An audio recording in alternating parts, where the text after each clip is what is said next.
পরিপূর্ণ সওয়াব পেয়ে যাবে। হাজেরিন, আর মাদক, অশ্লীলতা, এই দুটো পাপকে বিষের মতো পরিত্যাগ করবে, আলেম ওলামাদের সহবতে থাকার চেষ্টা করবে, জীবনটাকে একটু গুছিয়ে রাখার চেষ্টা করবে। আমার একটা ছোট্ট বই আছে, সহি মাসনুন ওজিফা।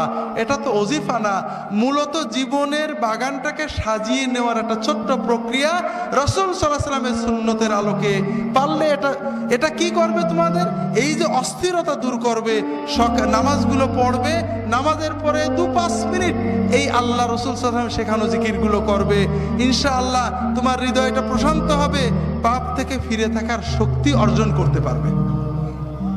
হাজেরিন, আর আপনাদের বলি,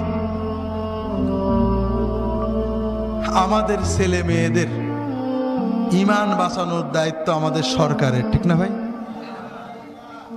কাদের? হ্যাঁ, অনেকেই বলে সরকার, বুঝে ফেলেছেন, অনেকে আমার প্রশ্ন বুঝে ফেলেছেন। আমাদেরকে একটু সচেতন হতে হবে।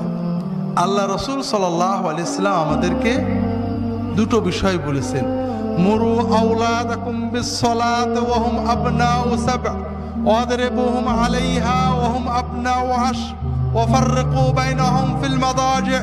তোমাদের ছেলে মেয়েদের বয়স যখন 7 বছর হবে নামাজ পড়তে বলবে, 10 বছর হলে নামাজ না পড়ে মেরে নামাজ পড়াবে, আর তাদের বিছানা আলাদা করবে, অর্থাৎ তাদেরকে পর্দা শিখাবে, তাদের ভিতরে লজ্জা সম্ভ্রম তৈরি করবে। হাজেরিন, ছেলে মেয়েদের নামাজ শেখান, নামাজ না পড়লে শাসন করবেন, মারবেন, মেরে নামাজ পড়াবেন, তাদেরকে নামাজমুখী করতে হবে, ছেড়ে দেবেন না। ওই বিকালের আড্ডাগুলো বন্ধ করেন, বেশি বেশি টাকা কামাই করার জন্য 3 প্রকারের চাকরি বন্ধ করেন।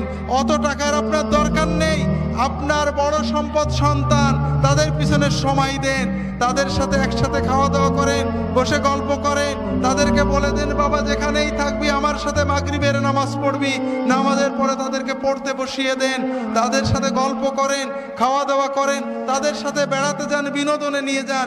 আপনি আলাদা বিনোদন করেন না, সিনেমা দেখবি না, মা অমুক জায়গায় যাবি না, সার্কাসে যাবি না, আর আপনি বুড়ো হয়ে গেছেন, চায়ের দোকানে গল্প করছেন।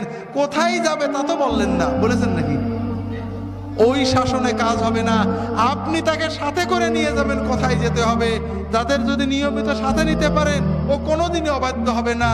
আর যদি অবাধ্য হওয়ার পরে শাসন করতে চান, কোনোদিনই করতে পারবেন না। যে কথা বলছিলাম ভাইয়েরা, আর আপনার ছেলে মেয়েদেরকে পর্দা শেখাবেন। আল্লাহ তাআলা কুরআন কারীমে পর্দা ফরজ করেছেন, আল্লাহ রাসূল সাল্লাল্লাহু আলাইহি ওয়াসাল্লাম হাদিসে পর্দা ফরজ করেছেন। এটা মাওলানাদের বানানো কোনো জিনিস নয়, এটা কোনো মৌলবাদী উগ্রতার জিনিস নয়।